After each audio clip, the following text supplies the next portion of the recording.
वालेकुम। क्या आप हज़रत मसीह मौऊद अलैहिस्सलाम का कोई दिलचस्प वाक़या हमें सुना सकते हैं? क्या आप हज़रत मसीह मौऊद अलैहिस्सलाम का कोई दिलचस्प वाक़या हमें सुना सकते हैं?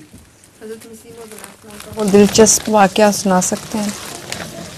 हज़रत मसीह मौऊद अलैहिस्सलाम के बहुत से दिलचस्प वाक़यात हैं। एक मौके पर हज़रत मसीह मौऊद अलैहिस्सलाम ने ख़ुद लिखा है अपना कि मैं सैर पे जा रहा था तो एक पटवारी भी मेरे साथ था। तो रास्ते में एक बूढ़ी औरत बेचारी माई मिली, उसका ख़त आया हुआ था, उसको पढ़ना नहीं आता था। तो उसने पटवारी से सवाल किया कि मेरा ख़त तो पढ़ के सुना दो। पटवारी ने कहा जा हमारा वक्त ज़ाया ना कर, हम जा रहे हैं। हज़रत मसीह मौऊद अलैहिस्सलाम ने उससे ख़त ले लिया और ख़ुद उसको बेचारी को पढ़ कर सुनाया और पटवारी को भी साथ ठहरना पड़ा। हज़रत मसीह मौऊद अलैहिस्सलाम की आदत थी कि गरीबों और कमज़ोरों की खिदमत किया करते थे।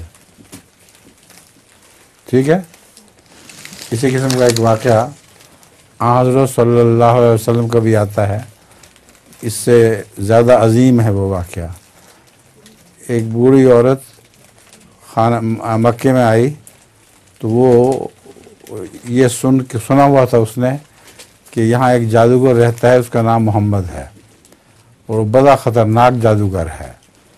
तो उसने पूछना शुरू किया लोगों से कि मोहम्मद किस रास्ते से गुज़रता है, मैं उस रास्ते से नहीं जाऊंगी। इत्तेफाक से हज़रत सल्लल्लाहु अलैहि वसल्लम गुज़र रहे थे तो उनसे पूछ लिया। बूढ़ी थी और बहुत एक गठरी भारी सी उठाई हुई थी। रसूल सल्लल्लाहु अलैहि वसल्लम ने फरमाया कि बीबी मैं बता देता हूँ, अभी ठहर के, पहले बताओ तुमने जाना कहाँ है। उसने बताया तो गठरी आपने उठा ली और घर पहुँचा दिया। घर पहुँचा कर उसको कहा वो मोहम्मद मैं ही हूँ। उसने कहा फिर आपका जादू चल गया मुझ पर, मैं मुसलमान होती हूँ।